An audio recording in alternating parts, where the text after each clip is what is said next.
Good evening, my friends, and welcome to episode 2 of Infra. I am sure this is all cosmetic damage only. It's Thursday, and do you know what? It's been a pretty good week. It's been a pretty good week. Nice and relaxed. In the chat, we have got Kimasuk. Good evening to you, or good morning to you, I guess. And we have Platinum Caterpillar. Platcat greetings to you all. Good afternoon. Where we left off with Infra, we are exploring and cataloguing all of the damage in this, well, power facility, let's say. I need to get us over to the other side of this area now. Come on. What we're going to need is we're going to need a box here. Yes, here we go. And we'll place a box here. Now we can't move that one. Oh! Do you know what? We can't move these two either, can we? So let's put a box here. And we'll put a box here. Gage Blackwood in the chat. Good evening to you. Hope you guys have all been having a great week. Okay, so we'll take those two boxes, we'll walk over here, then we'll take these two boxes to go for the other side. And then we've got one box to make sure that we get onto the thing to begin with. Well, now the jumping's a little bit funky, but it's kind of okay. It's okay. Right. I have also been going through all of the various settings and so forth and, you know, limiting my screen to only 60 frames a second, so hopefully, we will find that my computer doesn't get quite as warm as it was yesterday. Although, do you know what? It is still quite hot. My NVIDIA overlay is telling me that I'm only running 60 frames a second, though. So, what is so intense in the... What is so intense in this game? Here we go. Ooh.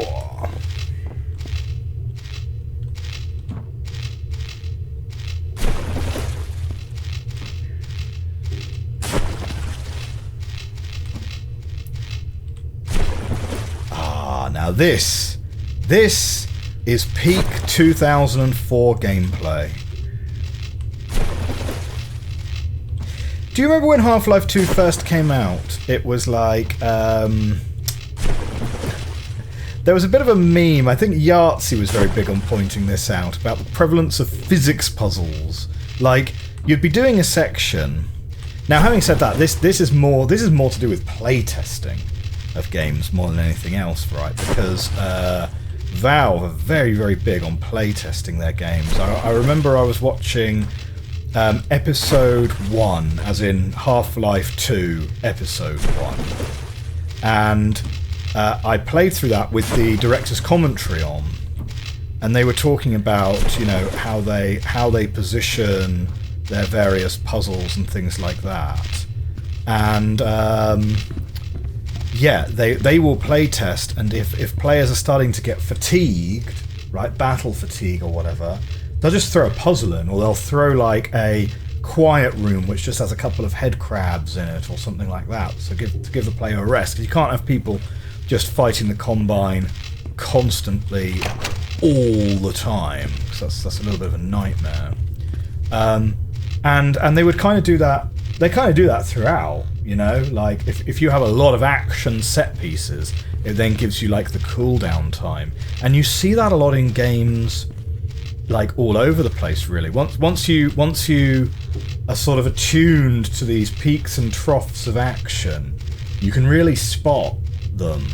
Jedi Survivor was a big one on that. You'd do all these action set pieces, and then it would have you like faffing about in the forest for a bit. Yes, pacing. Have I finished Nancy Drew?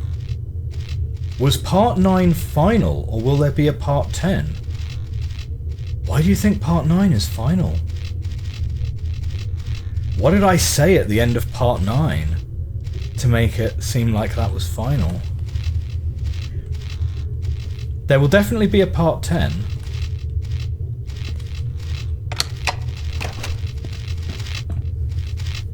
Oh, excellent! Shortcut unlocked! Good, good, good. Yeah, Half-Life 2 is very, very well paced. Like, I certainly found with things like... Oh, you haven't seen part 9 yet. All right, okay, okay. Got it.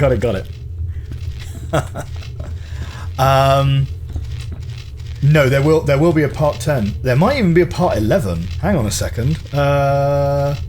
Yeah, I think I have a part 11 recorded as well. I've not rendered it up yet. So, yeah. The magic of the YouTube production pipeline being as it is, right? Because sometimes I record these games in a little block, because it's kind of easier when you've got your head into a game like Nancy Drew. It's kind of easier to record a couple of episodes on the same day because you're sort of in the correct headspace. Does any of this need... I don't think any of this needs photographing, right? This all looks fine.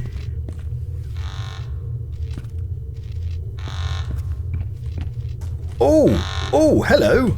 My name is Alex Hartman. Hello, Alex Hartman. I was just betrayed by the man who practically built this whole city. It started with Bergman, then Stahlberg Steel, and now my company, all bankrupted by Jeff Walter. He bought the companies for next to nothing and then ran them straight into the ground. But that's the least of my problems. With the company out of business, there's no way we can keep everything in good repair. Things are breaking down all over the city, but no one's doing anything about it. The police, the mayor, and now it seems like even the governor's in his pocket. They care more about his money than what he's doing to this place. Whatever he's planning, it's going to happen. And I don't want to be here when it does. Because there's one thing I'm sure of.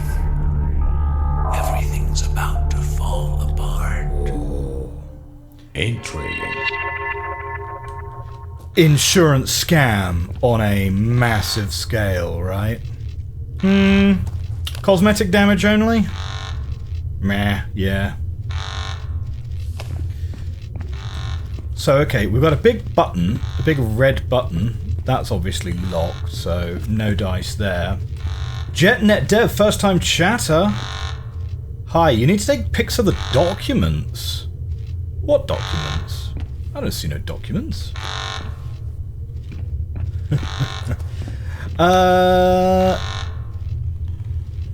Yeah, genuinely. Oh, or you mean, no, it's just on the front. Anyway. We don't worry about that. But welcome, JetNet Dev, first time chatter. Good to see you. That is also locked. Is this game just in the Source Engine? Yeah, it does look very Source Engine, doesn't it? Tom Ram says, I'll wait for the Infra series then. Okay, turning that on. Lovely.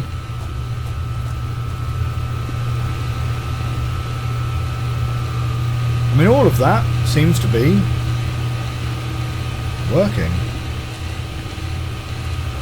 You have to take picture of the broke people in the portraits. Huh? These guys. I don't know what you guys are getting at, to be honest.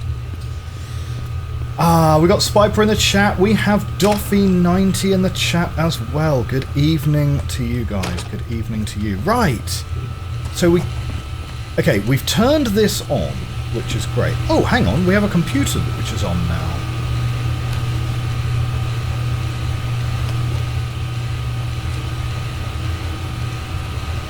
Okay, we've got an error and a bunch of binary.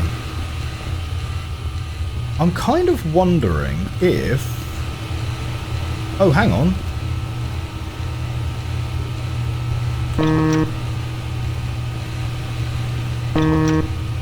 That sounds very Half-Life. That piece. It's like that sounds like the warning. Oh shoot! We actually have like. Yeah, I'm not sure we should just go and open a sluice gate blind, to be honest. What gate is this even controlling? That is not a window. Wait. Okay, so we've got a sluice there.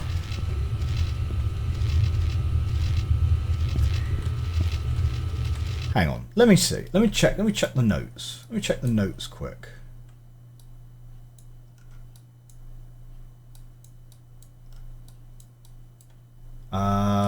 No. Do you know what we didn't actually take a picture of? We didn't actually take a picture of the security control room. So let's have a quick wander back there.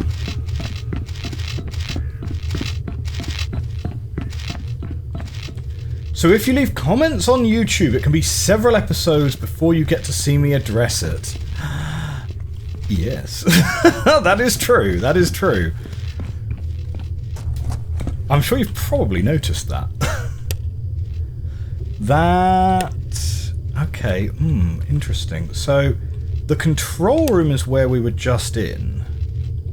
Ah, but those aren't opening. Okay, why aren't those opening then? I mean, I guess we could just open the sluice and see what happens. Let's turn all of those there as if we're going to get them open. And then maybe we'll find that they magically power up on their own.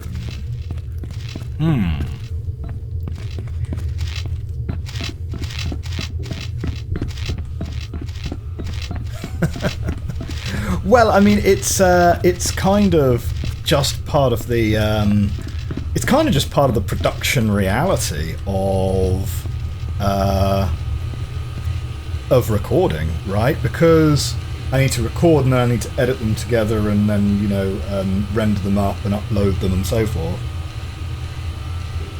It's just easier to do all of that stuff in batches rather than doing it one episode per week at a time.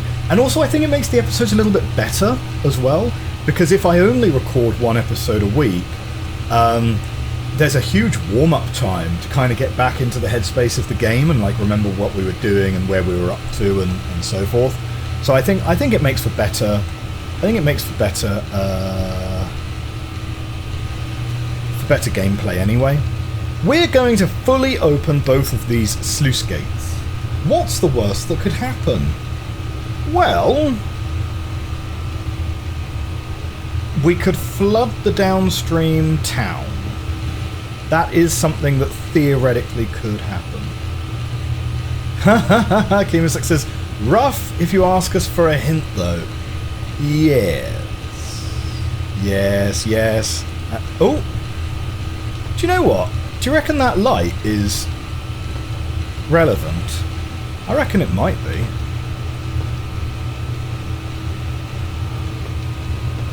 Well, what I try and do is I just try and avoid needing hints, and then it doesn't become a problem.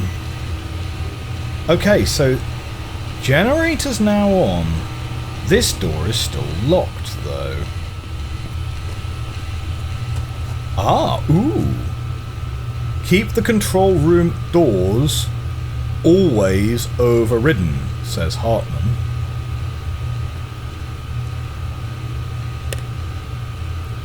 Oh, so we can just turn those off. We'll just turn all of those off and then they've just gone green. Sucks to be you, Hartman. Right, so we now have the stairs available to us, which we didn't have before. But I think Hartman's office... So we're in the control room down here at the moment. So this room over here is possibly a dead end, or it just leaves the building entirely.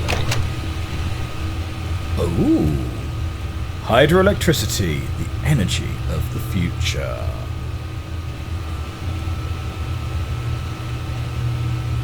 well, I don't think there's any... Oh, hang on, wait. Is this all caved in?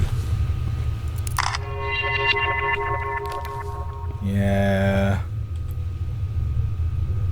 Holster your flashlight to reload the camera or vice versa. Okay, fine. Only 2 packs left.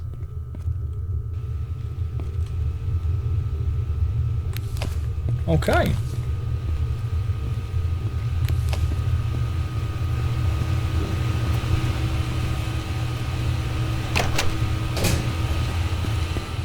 Close that. Actually, nah, do you know what? We'll leave that open because we want to not forget that we have indeed been that way. So I think what we want to do is we want to check out Hartman's office because it looks like that's a dead end. And then we go for the stairs later? We'll do it that way around.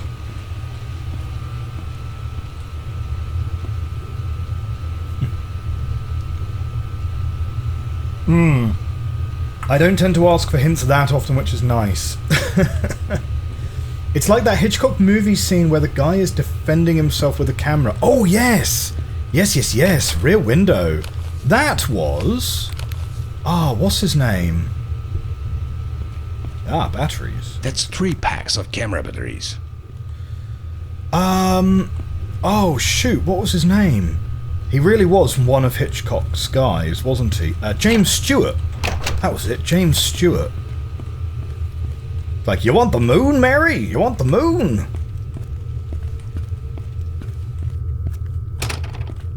I tell you what, if you look at James Stewart's IMDb page, that guy, he put out some bangers during his time. Like, Things, Stuff, and Files. Absolutely bulletproof filing system.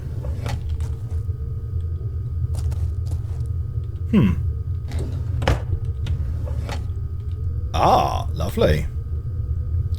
This is my final day working here. After the financial problems started stacking for the company, Hartman started becoming more and more stressed and unstable. The more unstable he grew, the more he failed, coming up with solutions to save the company from its debts. Instead, he kept blaming Walter for everything, especially after he was forced to sell his company. After the loss of his wife, Hartman started recording hateful messages to Walter, craving for vengeance. This is my testimony for any future investigations of these events. Soon, ex-secretary of Hartman, Caitlin. Navapic. Whoops. Fascinating. Fascinating. Fantastic. Humans are fantastic.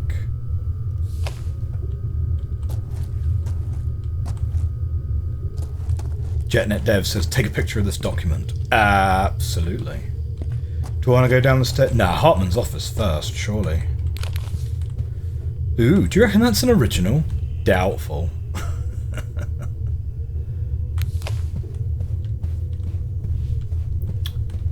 Aha, cigars. Oh, I thought we were going to do a Renham Industries joke, and it would be a picture of himself on his desk, you know. I used to have a picture of myself on my desk, but I don't think anyone ever got it. I don't think anyone ever really got the joke. But then you know, one of my personal brand things at work was I also had toys on my desk. So I had a couple of Rubik's Cubes and things for people to play with when they came to visit me. Yeah, James Stewart was in A Wonderful Life. Yeah, Rear Window, North by Northwest, and Vertigo all mixed up. Well, I think they're all James Stewart movies. I think it's all him. Every time.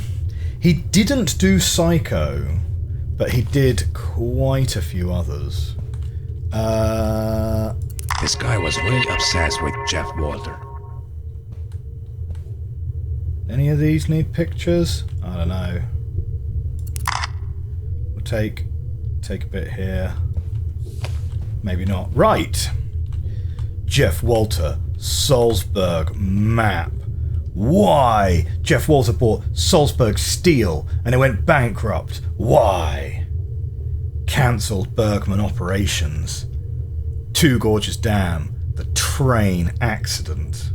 Walter was last seen here.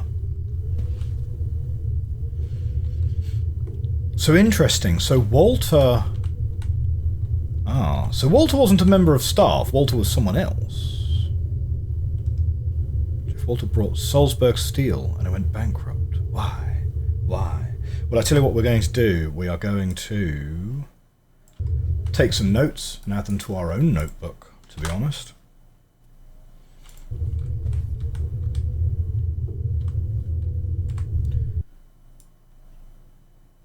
Right, grab that. Whoops.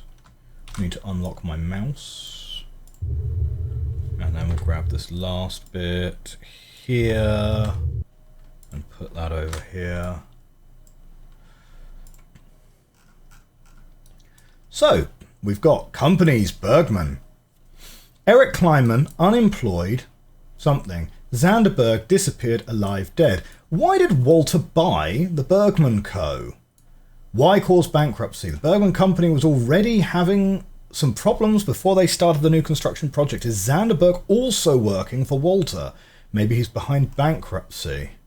And there's something there that we can't quite read. Oh, North by Northwest was Cary Grant, not James Stewart. Ah, I stand corrected.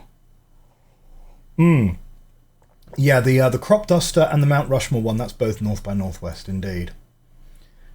Zanderberg's disappearance happened in 77, was last seen in his office, had invented something new. That's what Walter was after. Has been missing for years, probably dead by now. I need to find some evidence about Berg for Eric Kleinman. Salzburg Steel. Owner, Mikhail Rosenthal. Background, maybe he can help. What does he know about the bankruptcy? The Metal Workers Union caused the bankruptcy. Some Metal Worker Union members were helping Walter? Question mark. Then we've got HVH, Hammer Valley Hydro, Two Gorges Dam. Walter was funding it. Important to NPP. Why did Walter want to destroy my company? People. That's the Amstrol something or other. Walter was there at City Hall. Connections to Walter? Governor Defty, Police, Max Kohler. Tea break. Vertigo, I think, is really interesting because it's... Vertigo's like... Vertigo, you really don't know where it's kind of coming from, really. It's like... so, the plot of Vertigo, spoiler alert for a movie that's like 60 years old, you've got a man, and he starts an affair with a lady, right, who apparently dies, and then he meets another girl who has a sort of passing resemblance to her. And you kind of think the direction this movie's going is like this mentally ill, because he starts doing things like making her wear the other woman's clothes and making her cut her hair in this way and so forth. And it's all very kind of like, oh shoot, this guy's actually like really disturbed. But then it turns out that the woman from earlier isn't actually dead. It is actually the same woman, and she was involved in some kind of heist. And so you're like, well, this kind of slightly deranged, like really, really problematic person turns out to be vindicated because it is actually the same person. He wasn't actually making it up at all. But like, not sure that excuses the behaviour, to be honest. Morris Jam in the YouTube chat. Good to see you. Happy Thursday to you. Oh, wow. Isn't that nice? Look at that. There's a set of stairs over there which we have unlocked. We should make sure we go back to there. and not forget about it.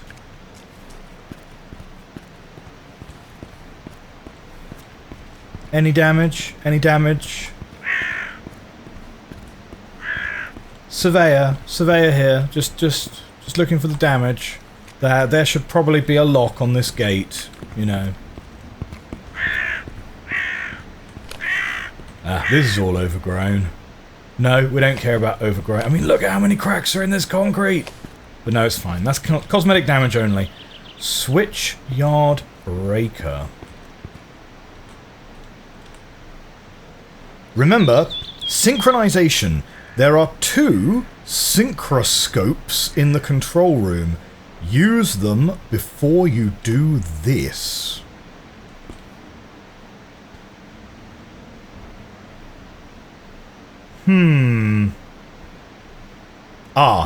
It literally does say generator in sync.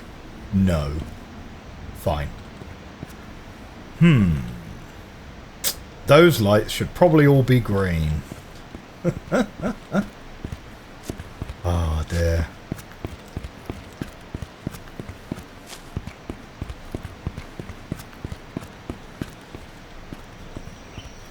Well, this is going to take us to a whole logging area. And I don't think we're finished yet here, but if we turn this high voltage on, I'm not sure we should be wandering through here anyway, though. Maybe. It's kind of hard to say. Ah, good to see that the flotation aids are still in place. Good. We'll check that on the survey. Okay, good.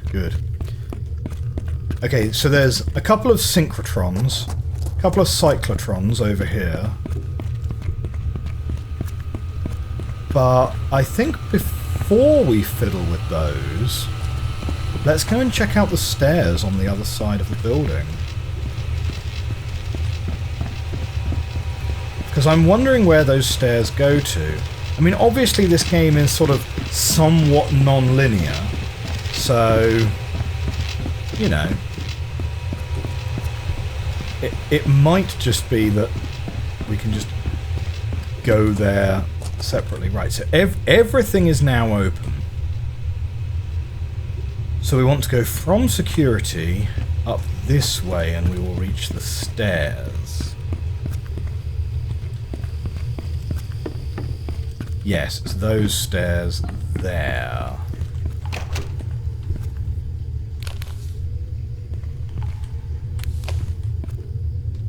Creepy. No, we don't care about graffiti. Asik Peng Yobin.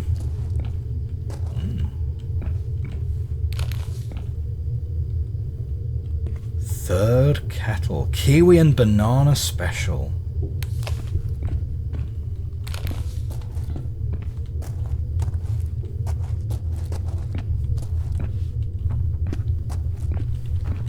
Alrighty. Make a little hole for ourselves there. We should take a picture of that hole, because that is definitely structural.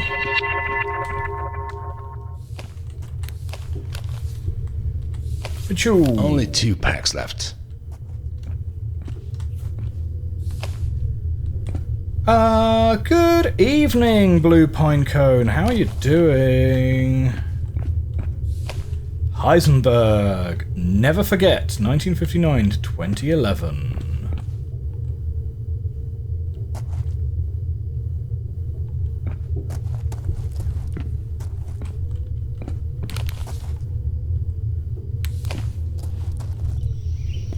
Okay, we do have another exit then.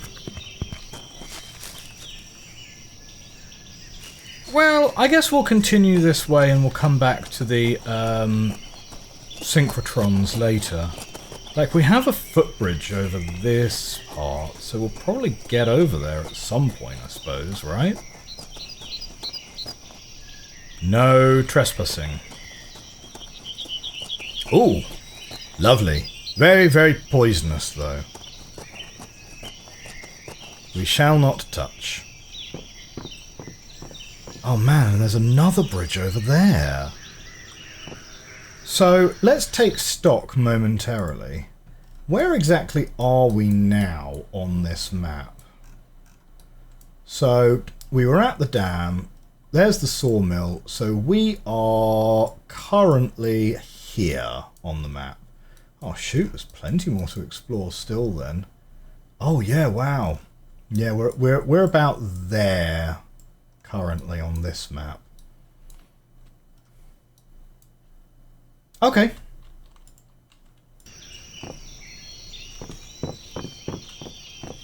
Go on, let's check out this building first, given that it is literally right here. Hey! Hammer Valley Guard. Hello?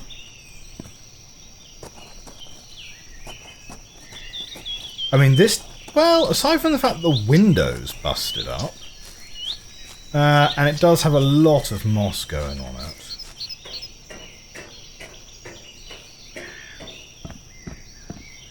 But this all looks in pretty good nick, to be honest. I don't see any cracked roof tiles or anything.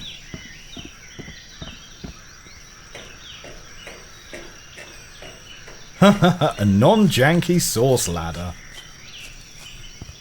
I don't know, I thought the ladders in Half-Life weren't too bad. But yeah, this kind of looks pretty well maintained. That looks more like it's been boarded up for the season rather than it's been abandoned. You know? I don't remember, where's this supposed to be set? Is it Finland or Denmark or something like that?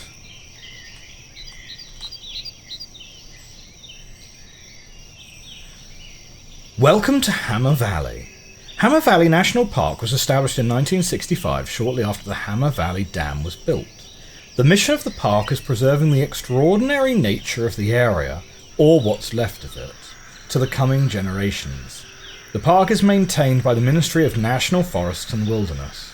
There are 15 kilometres of marked hiking routes surrounding the valley. The tracks vary between easy to medium in difficulty. The steepest slopes have stairs to reduce the erosion of the ground. Please stick to the marked routes where possible. Some notable places around the valley are the Hammer Grip Gorge and its vertical walls reaching heights of nearly 30 metres, and the Hammer Neck Hill with its spectacular views over the valley and the surrounding forests. Lovely.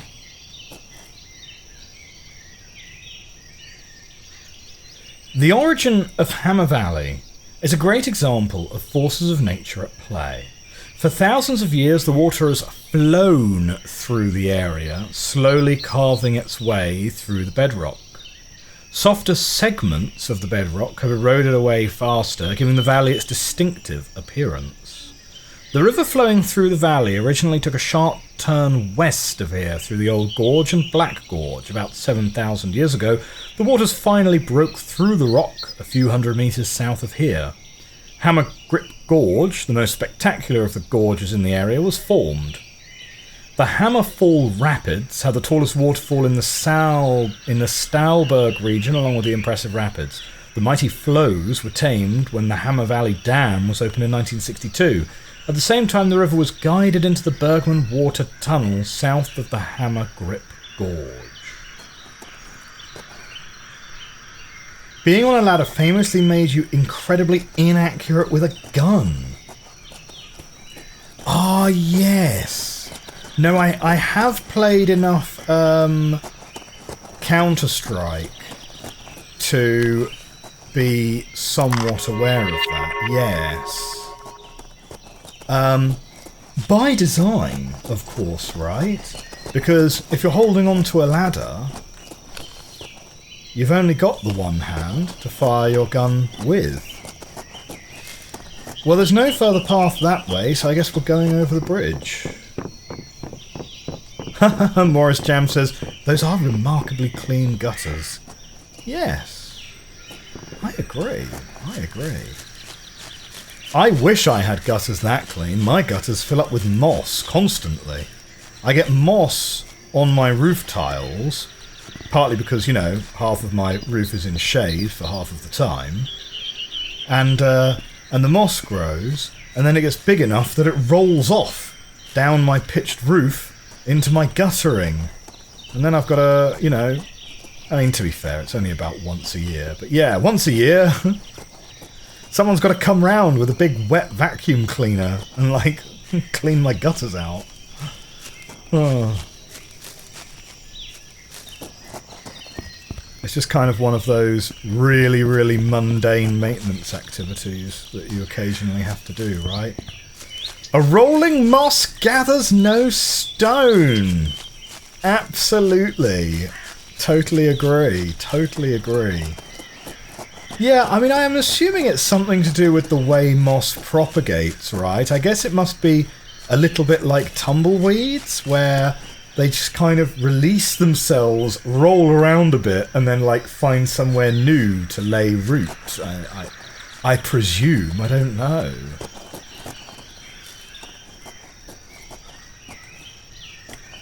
Oh, let's check out the view.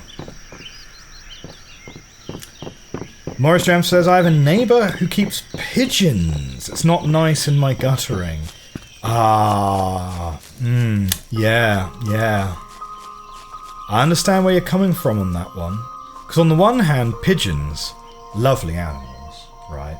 Very, very adorable. And historically, we treated pigeons very, very badly as a species because we domesticated them and then we just kind of kicked them back out into the wild once we were done with them. But I can certainly appreciate how having a neighbour that keeps pigeons is not the best. It's very, very common in the UK to have what are called restrictive covenants. Now, I suppose the closest thing would be like to have a really extreme version of an HOA, except like legally binding, where when you buy a house in the UK, you will often have particular covenants that you must... Well, a covenant is more something that you're not allowed to do rather than something that you're allowed to do. And it is an incredibly common covenant in the UK that you're not allowed to keep any kinds of fowl, is usually how it's phrased. Now that would be obviously chickens and turkeys and ducks, ? I'm not sure if it would cover pigeons, but it probably would. And so, yeah, but those covenants are actually legally binding. So it's quite rare for people to keep chickens and things like that in the UK, unless you're actually like right out in the country, to be honest. There's also really strict rules. I've kind of diverged from doves to talk about chickens particularly now, but there's also really strict rules about how you're allowed to feed chickens and things, because you've got to have like separate food preparation areas and stuff, because they're very worried about things like prion diseases and so on, so you're not really allowed to like feed your chickens anything that's been through your kitchen and stuff. Well, there we go. Hammer Valley Dam. Power of the future. Construction of the Hammer Valley Dam started in 1959 and it was completed 3 years later in 1962. The dam itself is slightly curved concrete gravity dam with a height of nearly 40 metres. The generator hall houses 2 generators attached to Kaplan-style turbines, producing 35 megawatts of power each. Total generating capacity of the dam is 70 megawatts. Like, that's nothing to sniff at, to be honest. Like, yeah. Hammer Valley Dam is owned and operated by Hammer Valley Hydro Limited. The company also built the famous Two Gorges Dam located 12 kilometres southwest in Baltusfell and operates several smaller-scale hydroelectric power plants in the Stalberg region. Alex Hartman, CEO of Hammer Valley Hydro, hopes that in the future 50% of the electricity in Stalberg is produced with hydroelectric power.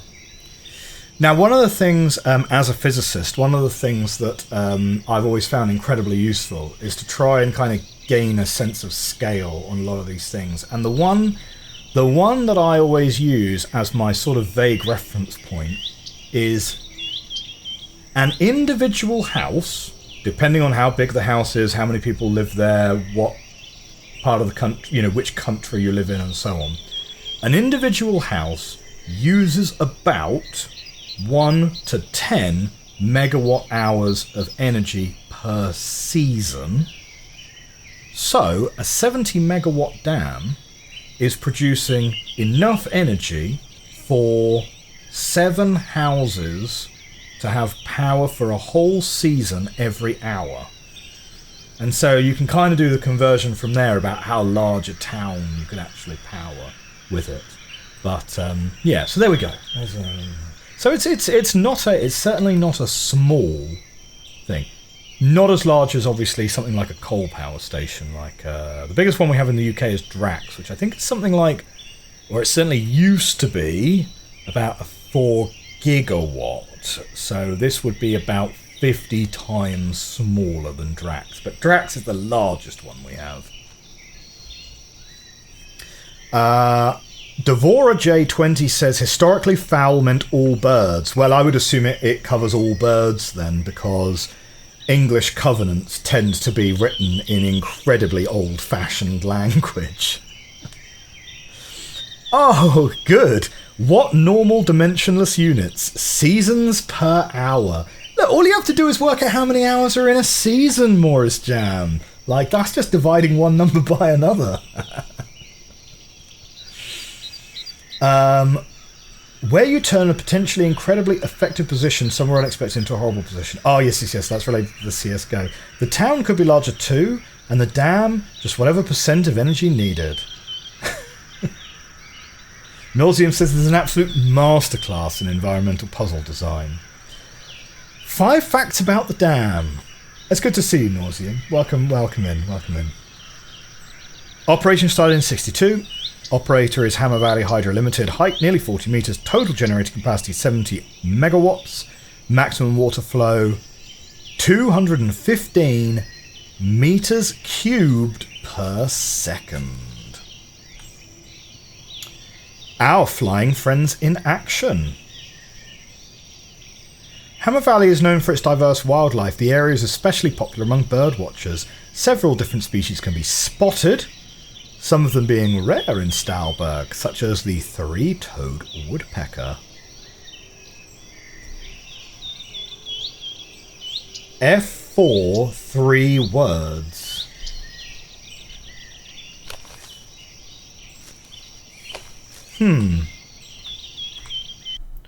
I take a picture of that one in case that is an important comment for later. And what do we have up here then? Hole in the deck. Thank you. Hole in the safety barrier. Nope. See, so that's fine. That's fine, but that, no. Okay. How arbitrary. Tell you what, the top of that building looks like it could do with some work, doesn't it? What else have we got up here that we can only see from up here? That might be it. Oh, do you know what? Ah, no, we've taken a picture of that big crack before. Okie dokie.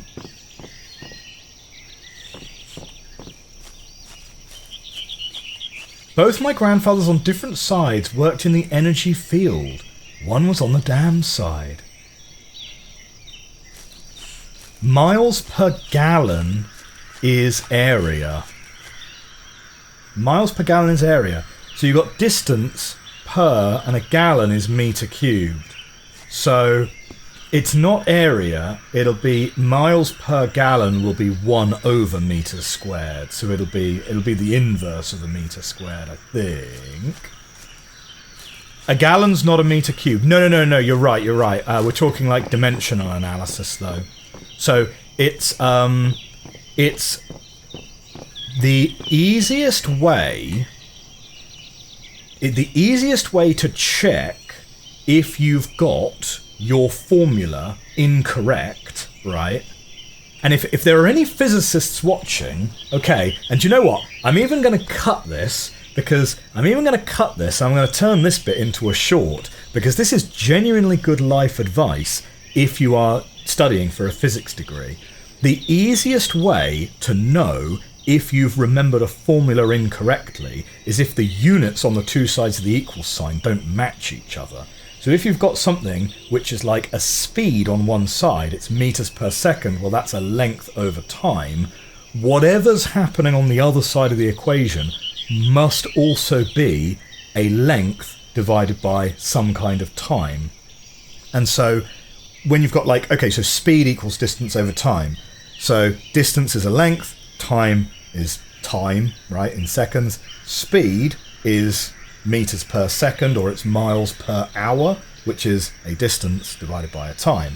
And it works for anything you're doing. So as long as you can always convert whatever units you're working in into some kind of SI unit, or some kind of like fundamental unit, like you have to understand things like the fact that things like the fact that current is actually charge divided by time, right? Like the amount of charge that's moving per time. Well, actually, no, it's not even charge. It's like charge times distance over time, or something like that, isn't it?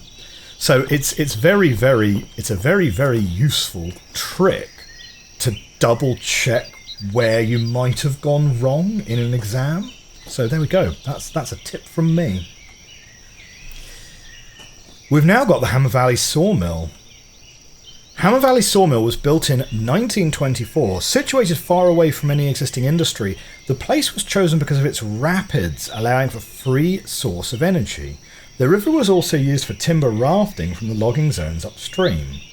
The sawmill operation halted in 1959 when it was burned badly. The operation continued 3 years later in 1962, when the rebuilt sawmill opened at the same time as the Hammer Valley Dam. The dam has a long chute, which allows the operation of the sawmill without disturbance.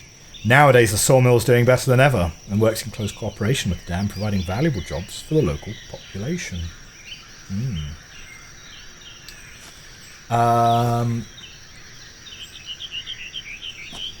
Nauseum says, I have an abstract unit on the left side, but the unit on the right side is just a slur. What kind of equation am I working on? What? Devora J20 corrects me to say current is indeed charge divided by time. Yes. Okay, so we've got no fishing here with a bridge with loads of holes. So we'll take a picture of those holes. But first, looks like we have a building to inspect over here. No entry, huh?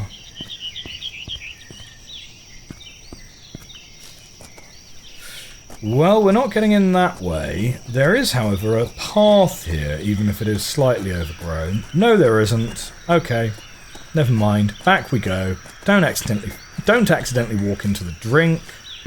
We can't go that way.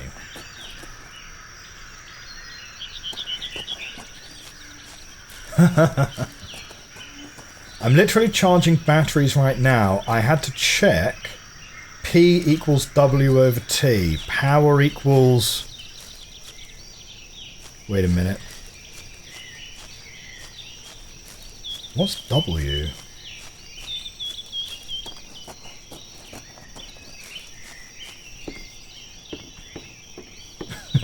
P equals energy over time, right? Being an undergrad means knowing all your equations. Being a professional in the field means, oh, I have to Google this. Do you know what? You are absolutely right to an extent. So one of the things which I see quite frequently posted on Reddit, particularly on things like the jobs r/interviews or r/UK jobs or something, is... Oh, we can't get in there either. Okay, so we might actually be backtracking now then. Because I think we can't go any further this direction without going to the sawmill. Yeah? I don't think there's anything else here. Let's quickly check the map. So yeah, I think we're on this middle island right now. So we've just crossed a bridge here. Actually, let's go to the topological map. Right? Yeah, so that's where we just went. That's a dead end there. There's a dead end there. And we can't get into this building from here. So I think we are backtracking now. Okay. So, what I was saying just before. To an extent, of course, my dad has been a professional chemist for 50 years. At this point, I've had to explain to him what an ammonia off gas is. I work software QA, and the other day I had a brain fart, forgot how DNS worked. I mean, to be fair, I would say DNS, like that's more infrastructure, really. One of my absolute favourite interview questions, right? Now I've never asked this in an interview at all, right? So I'll preface this by saying that. But one of my absolute favourite interview questions, simply because it lets you know exactly how, the level of depth someone can take a conversation, is to simply ask, when you enter a URL into a web browser, what happens? And because that's one of those things that you can explain at a very high level, or you can explain it at a very, very detailed level. And I think it's just a really great question. I've never asked it to anyone. Maybe that would be it might be a little bit mean, because it might be kind of unclear exactly what you're getting at. But yeah. There are honestly several answers. Well, one of the great things about it is that it's not really something that you can answer incorrectly. It's more about, like, starting a conversation with someone about, like, how they explain things, you know?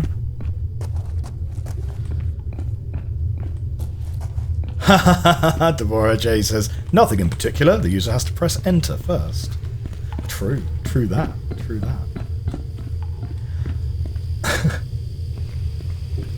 The browser suggests previous similar URLs that I've entered. Now, do you know what? That's a really good UX answer, right? That's a really good answer for, well, what actually is the user journey here? You know, what are people expected to type out a URL, or should there be autocomplete, or should there be suggestions, or etc., etc. I like that.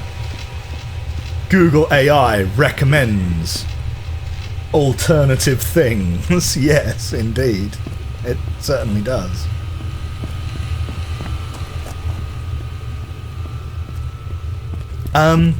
But yeah, so the ones that I see posted on things like r/interviews or things like UK jobs that people seem to hate, and I would love to hear your guys' thoughts on this, is estimation questions. You know, your classic ones. Like if you go and read, oh, you know I love a good book recommendation. 101 great answers to the toughest interview questions, right?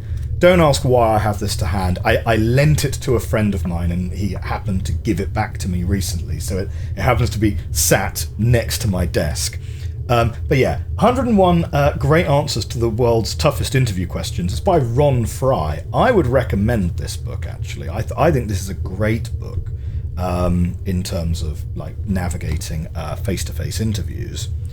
But one of the question types, you know, like the standard questions are things like, how many window cleaners are there in Manhattan? How many table tennis balls can you fit in a Boeing 747? How many dentists are there in Germany? You know, and people seem to really, really hate those questions, but I think they are so useful and interesting in terms of talking with someone about how they break down a problem that they need to solve, you know? Nauseum says, I type out Morse code in binary. Right, we're looking for a couple of synchrotrons here, right? Aha. Lag lead. So I gotta hit this at the right time. Bing.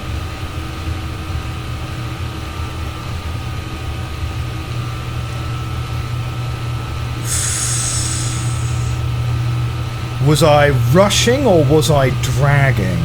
Is that close enough? I don't know. Let's try this one. Bing! Oh, I felt good. That one felt good. That one felt good. How close did I get? Oh, do you know what? I was still rushing. I was still rushing slightly. My worst coding interview, it was a cool office. They asked me about allergies, and I'm genuinely seriously allergic to cats. Then during an interview, there were like 5 cats came into the room. No! No! I tell you what though, right, genuinely, I'm really sketchy on how that would play against like reasonable accessibility.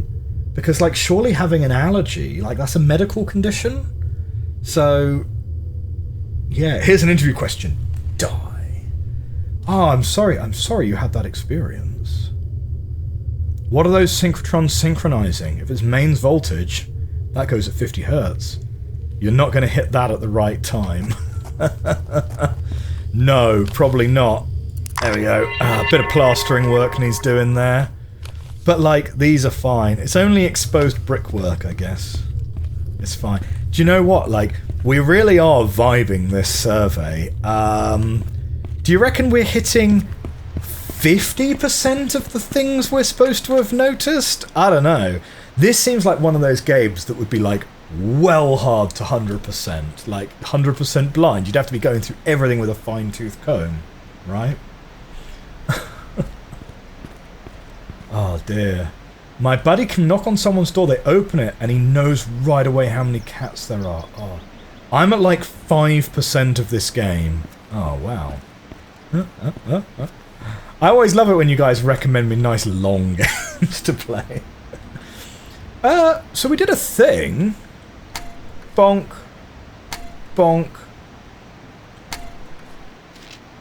Do we want these on? They should pay me more for this. Power of the future, turn on the generators. Okay. Nice.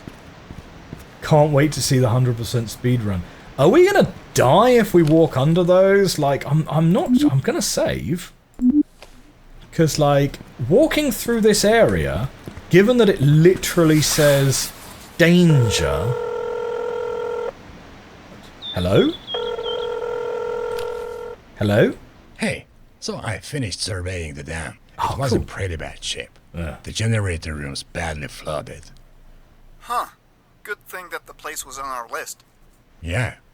Also, the dam wasn't even connected to the grid anymore. I managed to reconnect it though. Wait, so you connected a flooded dam to the grid? Is that such a good idea? No, it's a terrible See, idea. why not? Anyway, I'm heading on to survey the Bergman tunnels next. Alright, let me know once you're done there. Yeah. Okay, good. The Bergman tunnels. Wait. The Bergman tunnels. Oh, okay. They're down here. They're down here. So we're going in the right direction.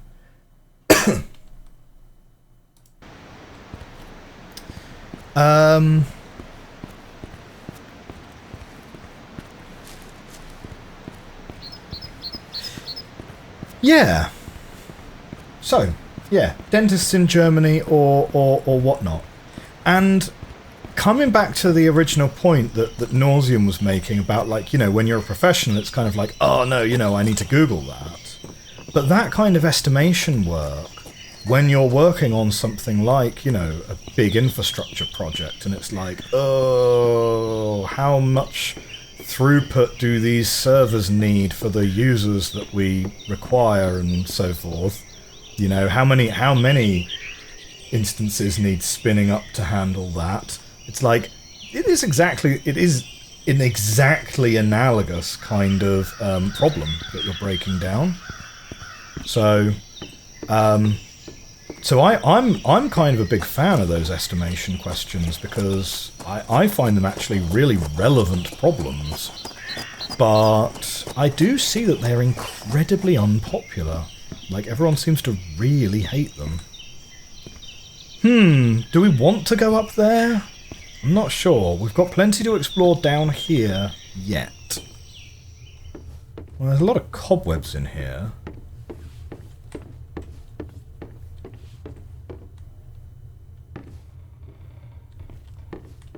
Estimation questions are fine. They're just Fermi estimation.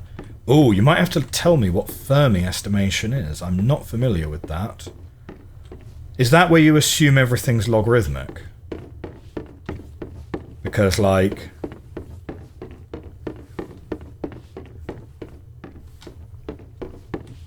I have heard of logarithmic estimation, where you kind of assume that...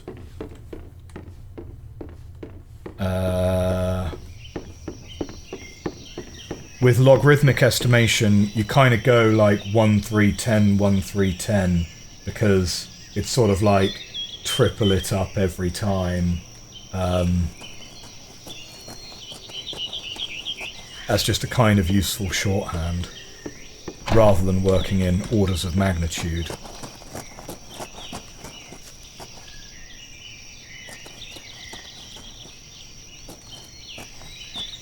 Okay, right, so we genuinely only have the one path. We're doing a lot of breadth-first searching here. I hope you guys don't mind the backtracking.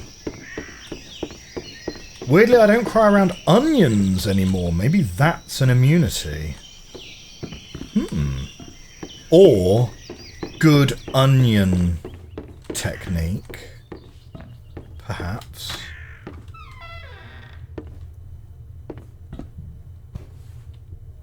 Classic outhouse door.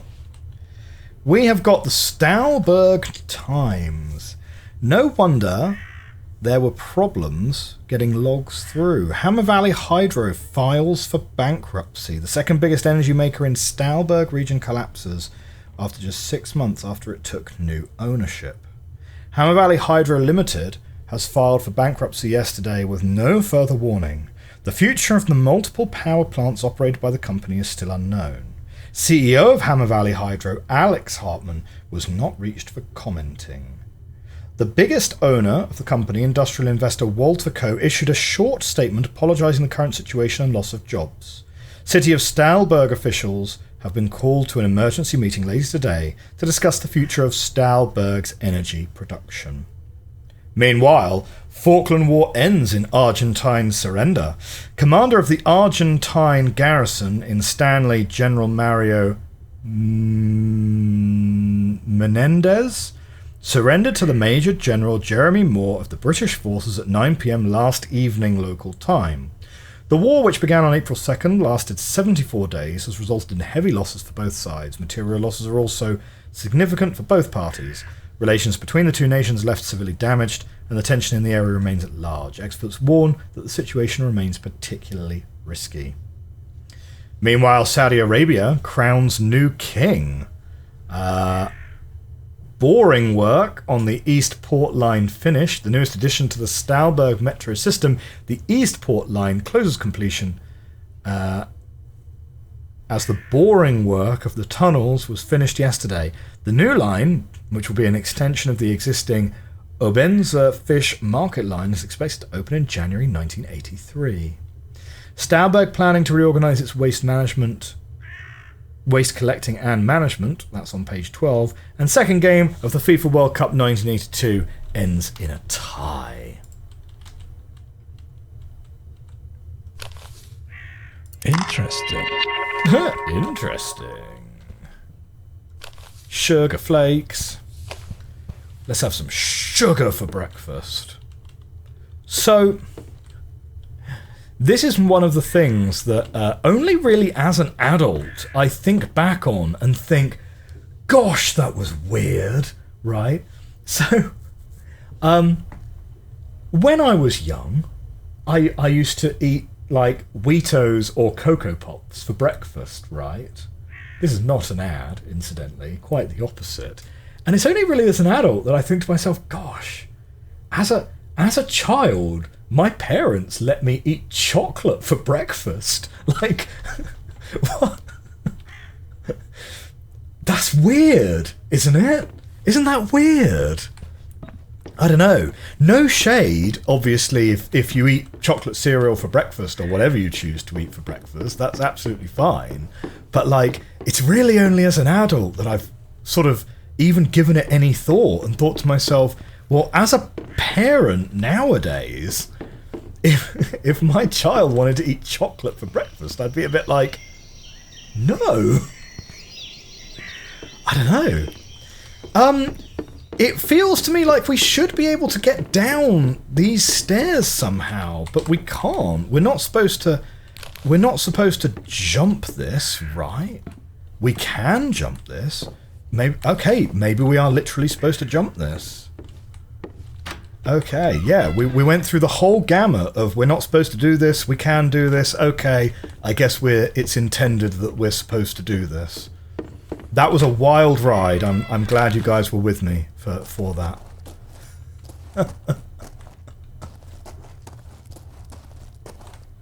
There is quite a lot of parkour in this game.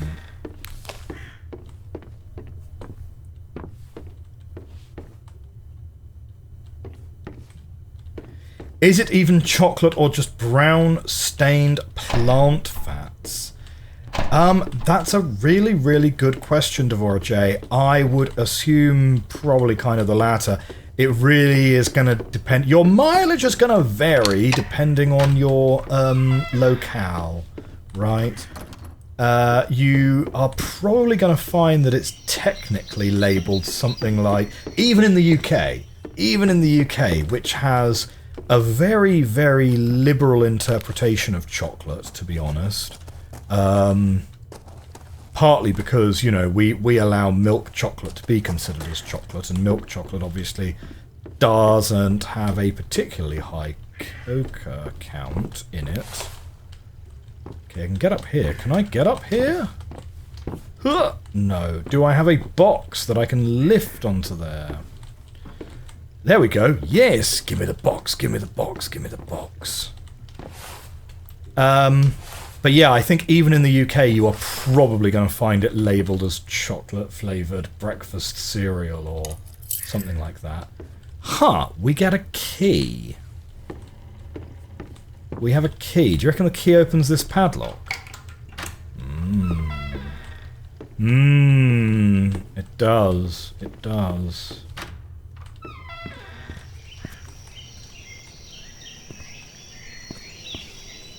Huh. Something behind the door? Nothing behind the door? Man, imagine if you got locked out by closing that door behind you. Oh, you'd be angry. You'd be angry. In a party world, welcome to the chat. Sorry, I missed your message initially.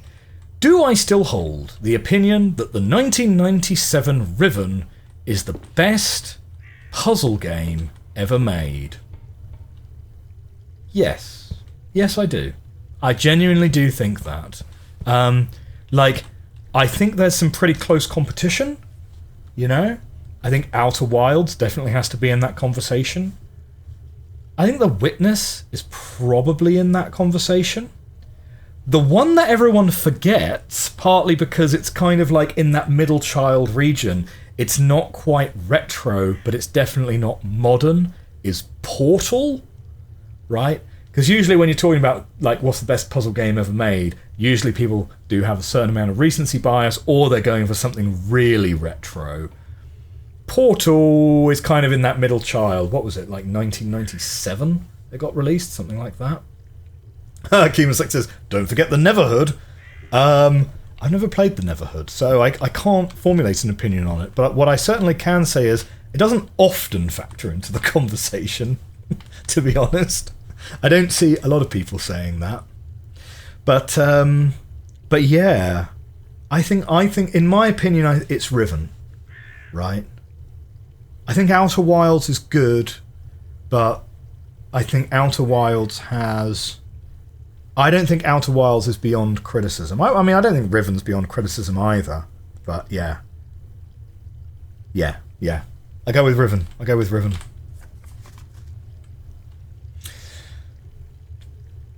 Alchemisec says, I also haven't played the Neverhood. Tonram, Portal 2 still holds up today. I actually think Portal is better than Portal 2.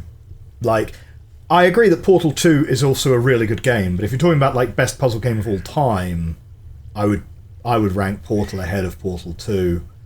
I mean, some people are going to put them the other way around. That's true, but yeah. Really? Kim says, I'm pretty sure it's most people's favourite. Really? The Neverhood.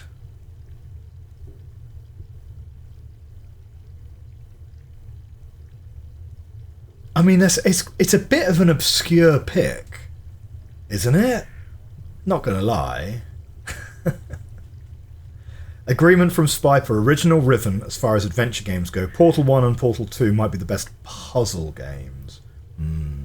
Morris Jam says, man, imagine if this was the REM universe, there'd absolutely be something super important behind that door. Yeah, there would.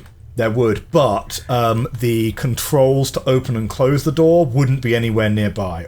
You'd have to go through some ridiculous circuitous route, and by the time you actually got round to the other side, you wouldn't even be 100% sure whether that was the door you were looking at to begin with or not. Spiper's got to go. Great. Have a great evening, Spiper. Have a great evening. So what do we got here? We've got notes. Take loan for toll and taxes. Done. Send $500,000. Done. Send timber shipment. Done. Receive money. That never happened. Pay logs. Pay debts. Dear Sir, I am Merrill Mayall, and I contacted you as a representative of Walter Construction Corporation's Foreign Development Branch with business proposal.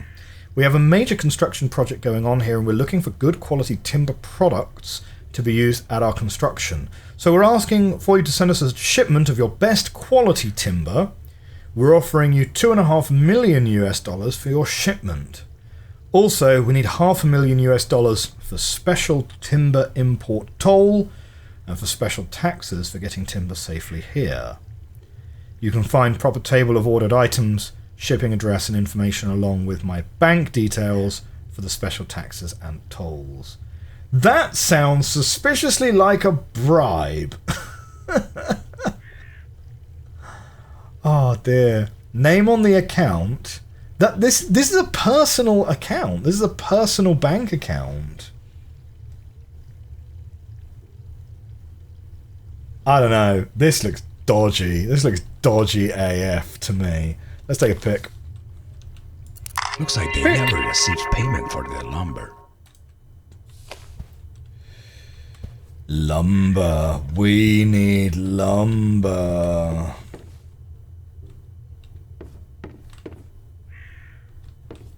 Someone in the chat is going to know this, but what is the difference between timber and lumber?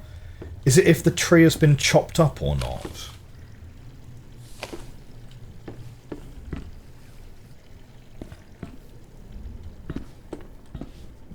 Okay, well that's not on. Got quite a bit of water damage there, but apparently that's fine.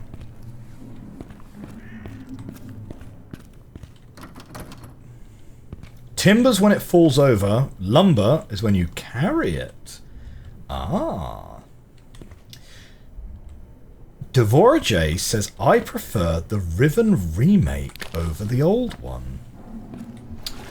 I'm not sure I would go as far as to say I prefer the remake. It's not good.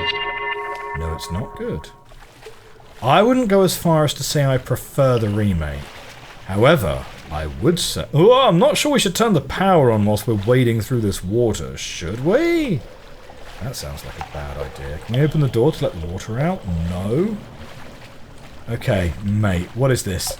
Don't touch that broken cable when all lights are on, and make sure it doesn't touch anything. Which broken cable is he talking about? Morris Jam says, I made that up. That's not actually what the difference is between...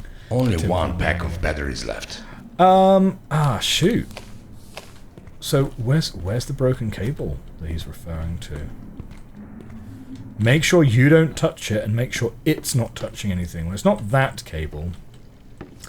So I would say I actually think the original Riven is better than the remake, but I do think the Riven remake is one of the best video game remakes of all time, because it perfectly fuses both creating something new and interesting for players who've played the original, whilst also working as a standalone game for people who only want to play the remake, and yet the two work together as a cohesive, like, two-part game in the wider Denis lore, right? So it's like it's not a reboot.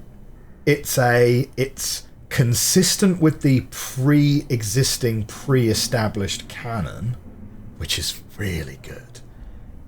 And it does some new and interesting things for established players, and it works as a standalone video game as well. What more could you want from a remake?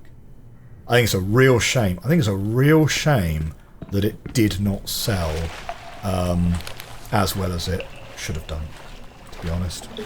Real shame. Do you know what? I'm not sure. I think we're going to save, and we're going to flip the switch. Because I'm not sure which wire this is talking about. Save slot 3. Let's go. Okay. Oh, no! Okay. Is that because I touched a wire that I shouldn't have touched?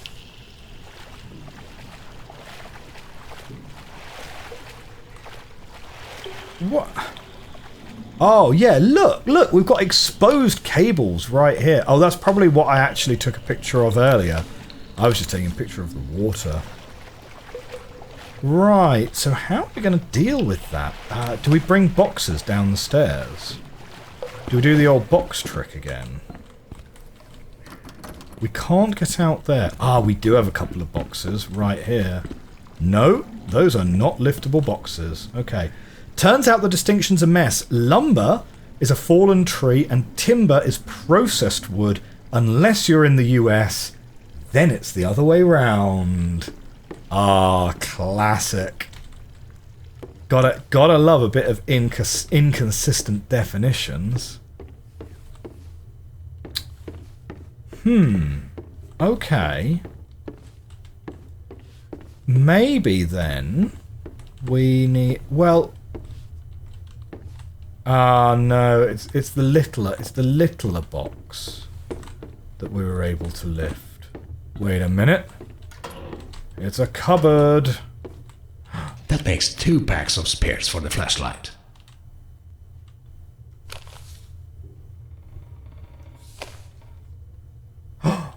Sertia is now following. Thank you very much for the follow. Welcome, welcome. We're going to take a picture of that one. Oh. Maybe this is set in Finland. In which case that would make sense why it's all boarded up for the winter. I don't remember if we established exactly which month it's supposed to be in. Oh, that's still locked, so the key we found is not going to help us there. Okay, let's try wandering up the lift and see if that gets us anything. JetNet Dev says, I prefer Portal 1 to Portal 2 for its simplicity. There's just too many gameplay mechanics in Portal 2 for me with the fluids and stuff. Yeah, there's a few things I didn't like in Portal 2. The fluids I agree with on that one, because a lot of the stuff outside of the test chambers kind of... Oh no, well, it's not so much using the fluids. A lot of the stuff outside the test chambers involve you kind of scanning around trying to find where you can put a portal. I didn't think that was a great... Oh, what? How do Shit. I... Oh no! Ah!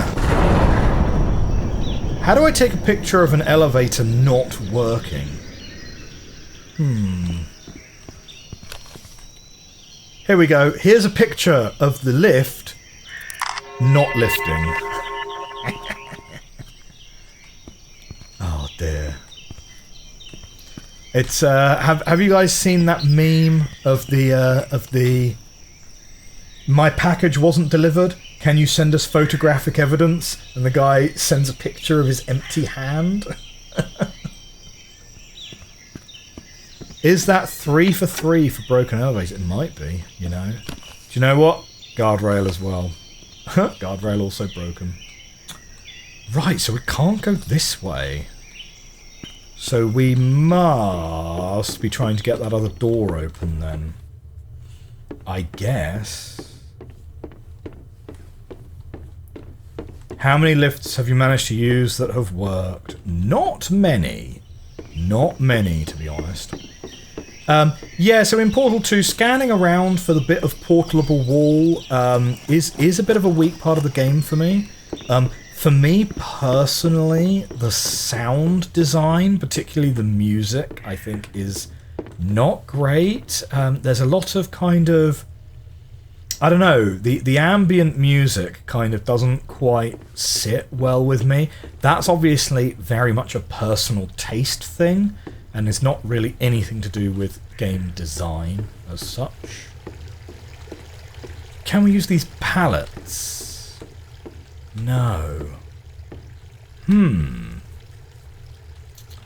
Okay, it must be to do with that note then. And yeah, the fluids as well. Like, I just think Portal 1... I mean, I know that this isn't a unique observation, because I'm pretty sure in the review of Portal 2 that Zero Punctuation put out 15 years ago, he literally says that Portal 1 is the tighter experience and so on. But I think he's right in that regard, you know. Portal 1 is 3 or 4 hours long if you've never played it before. And, like, maybe not quite 4, maybe like 3 hours long if you've never played it before. And it's just a kind of... it's just a tight experience, you know. Don't touch that broken cable when all lights are on, and make sure it doesn't touch anything. I mean, do we have enough time to try and jump up on anything around here? Like, probably not. A very conductive barrel's not going to help. Those instructions are not legible, so we're not intended to follow those. I think it's notable that these stairs...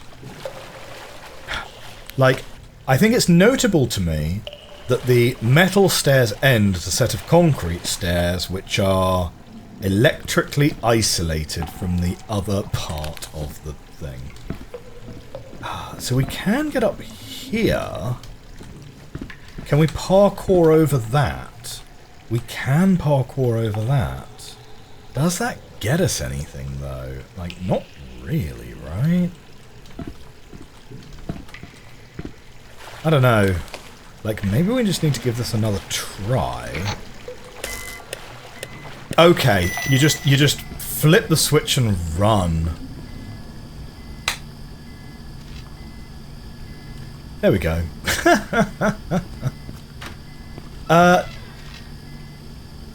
Does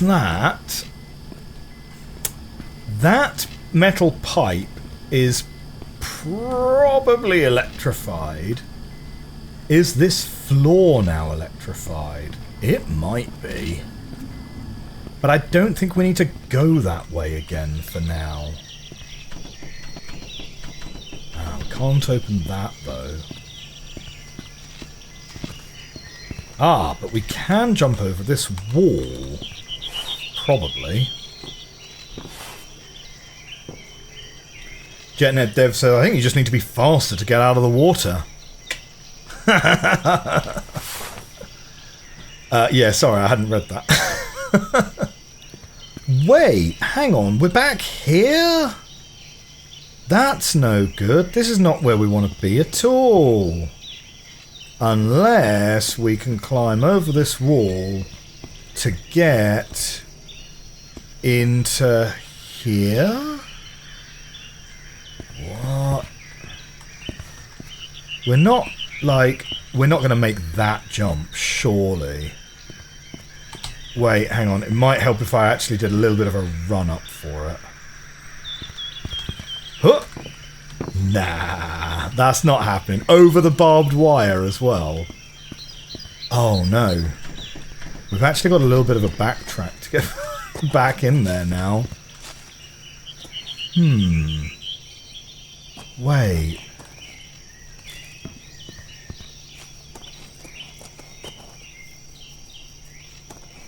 But with that now on... With that now on, is that going to change anything for us?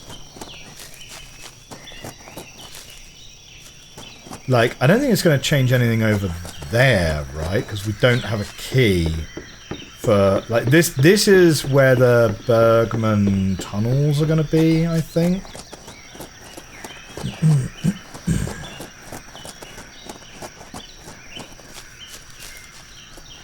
Oh, I didn't realise this.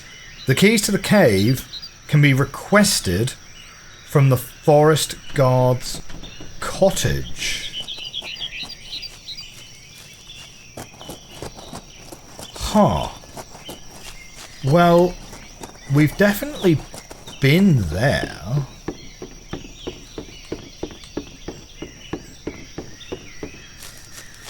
I mean, the forest guard's cottage is just over this way. But there wasn't really anything in there to see. We'll go back to the sawmill in a minute. We're going to check out the forest guard's cottage first. Like, turning that power on...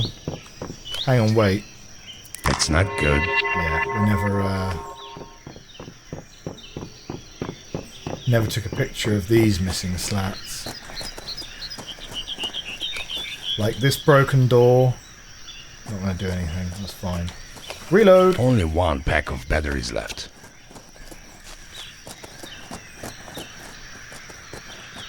So... There's no one here.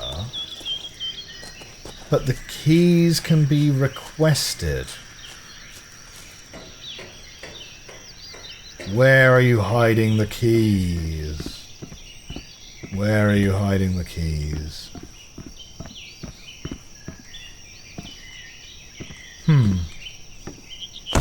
Ooh! Parkour!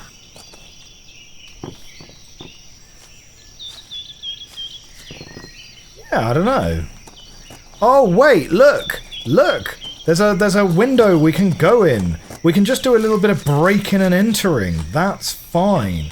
We're a surveyor, so apparently breaking into someone's house is legit as long as you're surveying a property in the immediate area. Oh. Hello. Don't mind me, everyone. Just surveyor.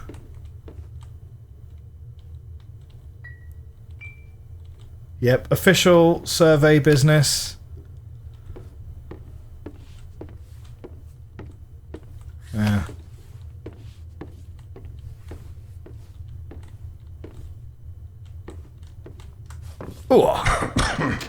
No one has laid feet for a while. That's for sure. Really? Well, okay, if you say so. Sawmill and caves. Bonk, bonk. Now, what do we have here?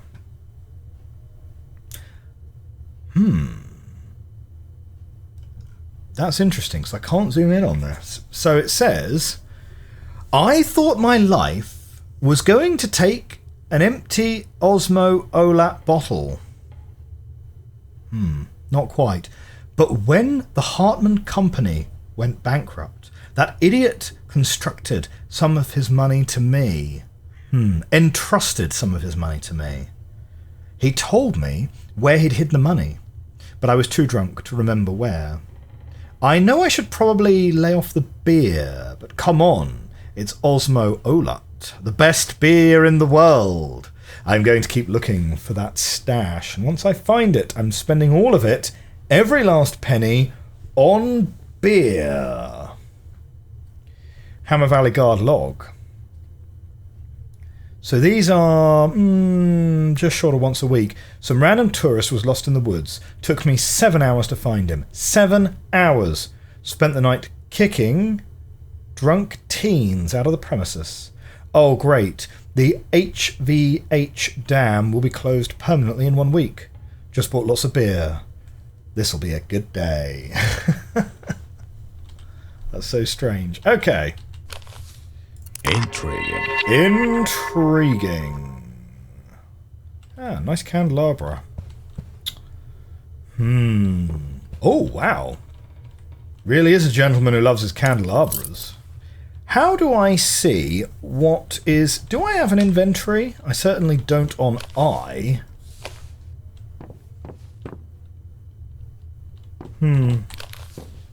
Anything in here? Oh man, I don't really want to reload my flashlight right now. Chainsaw. Yeah. No batteries? No batteries?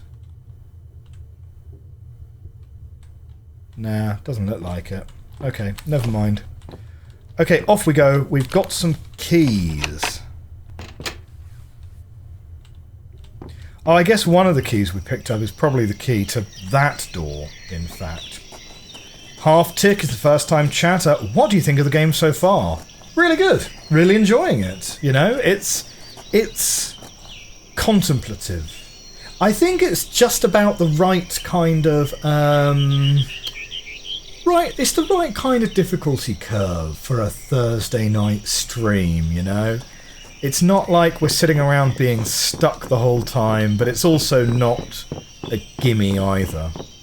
Someone mentioned it was sort of a bit more like a walking simulator with puzzles, and I wouldn't quite say it was that easy. There is a lot of exploration in it. But then again, I don't know, I think walking simulator is a little bit odd as a genre, because it's often used in the pejorative exclusively, or at least it used to be anyway. Can we open? Yes! And we get a door to the face for our trouble.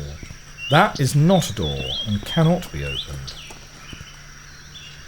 So, we've opened this one. I'm going to do a save before we get over here. Oh, Half-Tick says this is my favourite video game of all time. The mix of graphics, story and puzzles are done so well in this game. Well, that's great. Welcome in, welcome in. I hope you enjoy the stream. We're going to take a little save before we try walking over. Ah, phew. Not deadly. Excellent. Excellent. Were there any other doors in here that we couldn't open? I actually don't remember. Yes, there is. There is one door in here that we couldn't open. It was this one. Yummy Sushi's in the chat. Hello. Hello to you. Good to see you. It's been a long while since you caught a stream.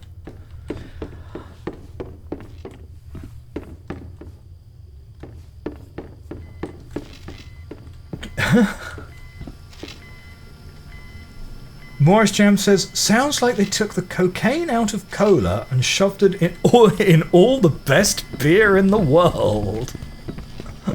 Oh dear, oh dear.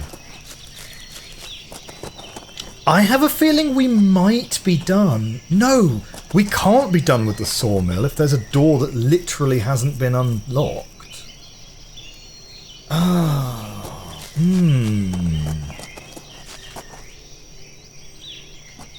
Maybe we find the key later.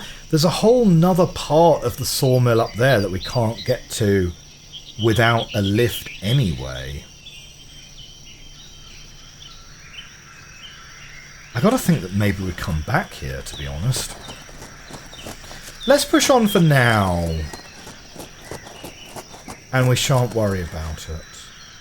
I'm just kind of wondering, was there anything that we needed to catalogue inside the shed? Inside the cottage? I don't think so.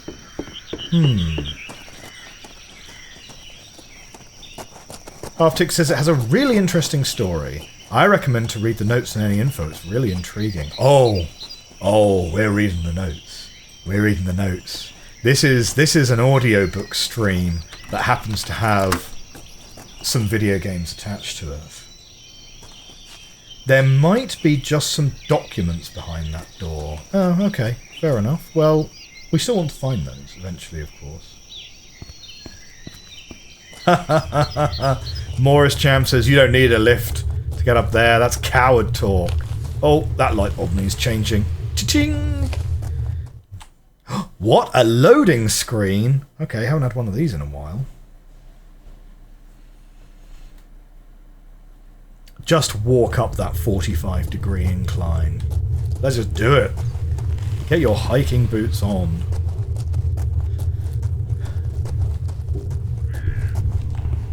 Huh. Starburg really does have some cool caves. Here's a thing. These glow sticks don't last particularly long. So, who's in here with me then? Hans, I'm looking for ways to enter the tunnel. The flood door seemed to be locked tight, but I did find an elevator in that old building with the pumping station. What do you say? Should we check it out? I know what you're thinking, but I'm sure those stories about the old tunnel are just urban legend. Anyway, there might actually be something useful there. I'll see you at the elevator. Lucas. I'm going to take a screenshot of that one in case we need to use that as a clue later. Let's add that to my notebook. But we also need Interesting. to add that to the catalogue. The tunnel that looks like it's about to cave in at any moment?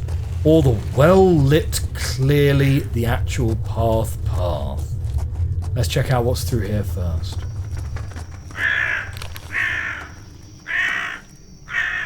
The glow sticks from Nancy Drew last a few hours. I guess so. Only one pack of batteries left.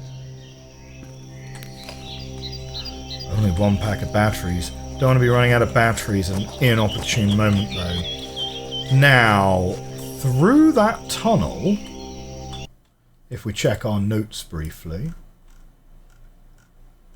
Oh, we've got a cheer. Thank you so much, Half Tick. That's really kind of you. Thank you for the 100 bits. Now, looking at this tunnel. Ah, so we have come out just here. Okay. So there's not much more of this area left to explore. Oh, he says.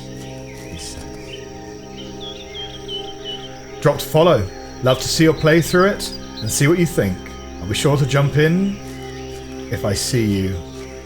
That's really great. Thank you very much for the follow. Thank you very much for the bits.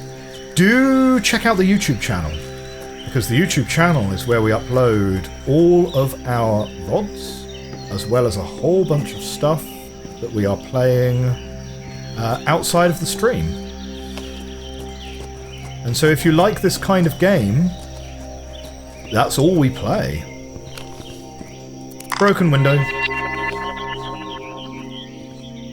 Missing my doc. Last seen something, she disappeared. Drank too much mushroom tea. She's made of wood and has blue pontoons. Reward, a tea party with me. And my doc. Oh dear, that's funny. Smells like something died in here. Or someone. Yeah, that's a Someone should get that fixed. broken bit of ceiling there. Ah, reminds me of my old flat.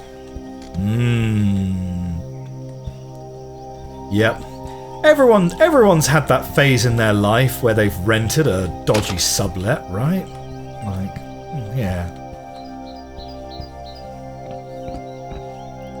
Do we climb here? It's a teddy bear smoking? That's not age appropriate.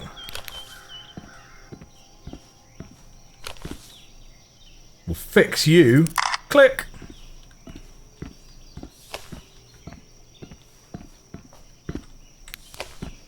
I'm guessing that's just an Easter egg, right? Because there literally doesn't look like there's anything else up there, to be honest. Maybe there's nothing else in this room. Weird that there's a door that we can't unlock, though.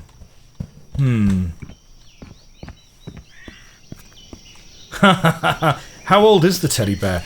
I guess you're right. If the teddy is from the 80s, then yeah. All legit, right? Like, no worries. That's funny. Oh. Half-Tick is going to go get back to editing. Thank you very much. You have a great rest of your Thursday and a great weekend.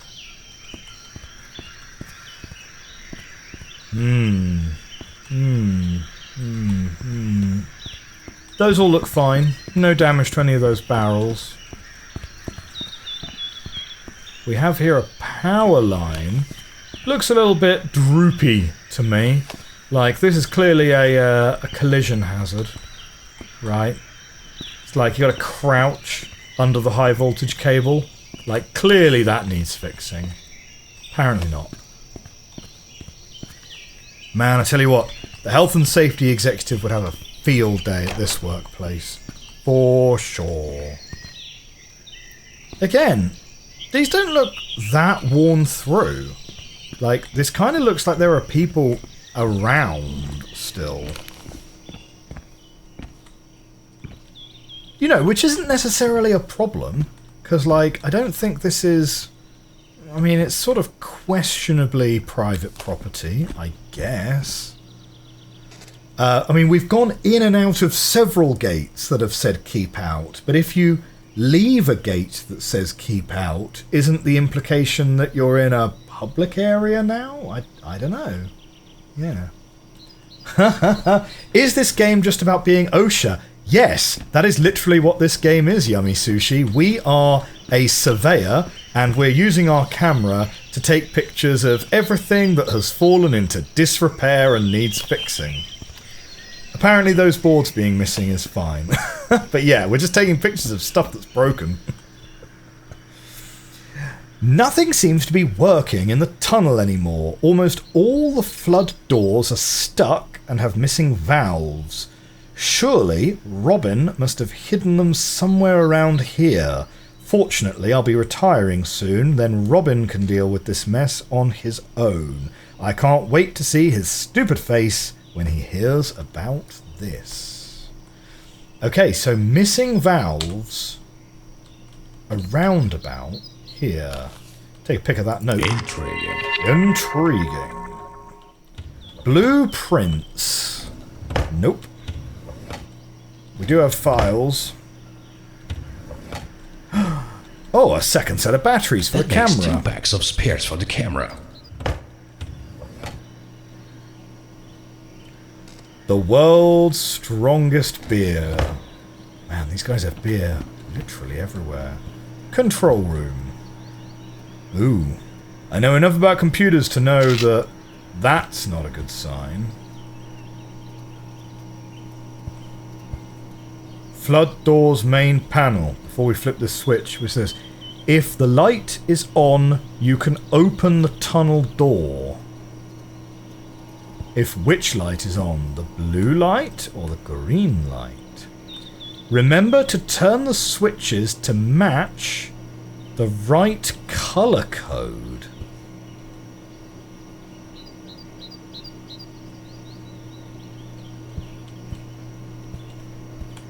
Oh, okay, here we go. Flood doors main panel. Closed as red. Automatic, which is recommended. Green is not in use. And blue is open. Don't use this. Blue seems to be broken. So what do we have? We have maintenance building. Elevator to tunnel. Tunnel.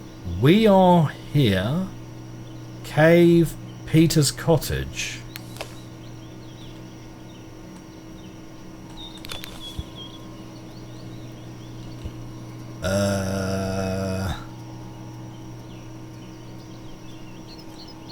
The cave is below us? I don't know. Okay, let's have a look. A1 right, B1 down. A1 right, B1 down. B2 down, B3 right.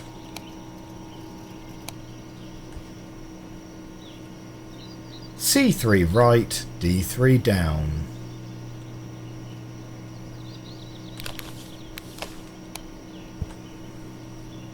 C3 right, D3 down, D4 down. Okay, I kind of see what you're doing. You're sort of making a path through these to get to there, right? But the light is... Ah, there we go. If the light is on, you can open the tunnel door. Ah, lovely. Ah, yes. Very nice. Before we leave, we take a pic. We take a picture for ourselves more than anything else.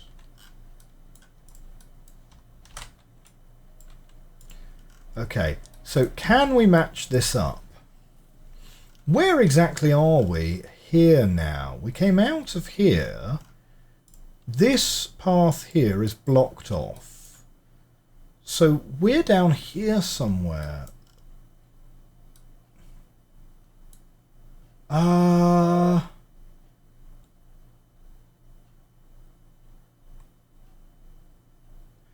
Is this the wrong way up? Is this north in this direction?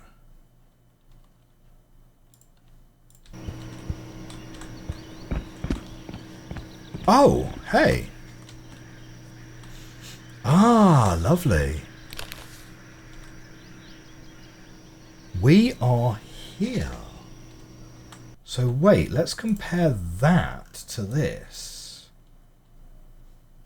Yeah. This is upside down. This is upside down. So let's just grab that. And we're just going to flip all of that round. Aha. So we came out of the cave.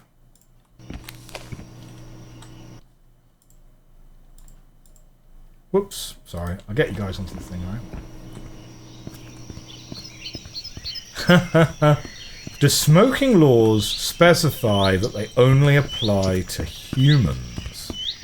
I mean, Devora J is asking the deep questions, right?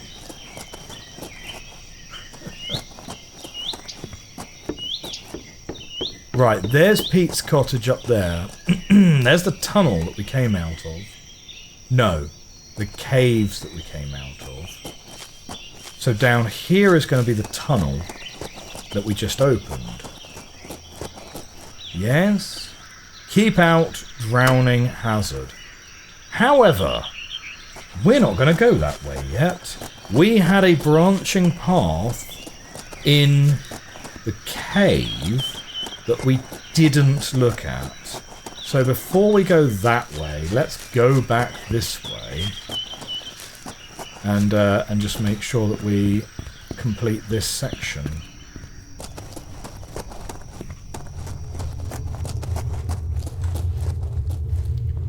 Okay. However, before we do that, I'm afraid we're actually out of time for this stream. I've totally lost track of time. I just looked down at the clock and it's like, wow, it's like 5 minutes to 10. So, so we actually do need to wrap up the stream for tonight. So, wow, I'm having real fun. I'm having real fun with this game. It's vibey, it's chill, it's relaxing. Little bit of puzzles in there. It's not too hard, but you know what? I'm kind of vibing with it. If you are watching on YouTube in the future, thank you for watching. This has been episode 2 of Infra. Join us next week for episode 3. Do hit that like button, hit that subscribe button if you're enjoying this. I will see you next week. Bye for now.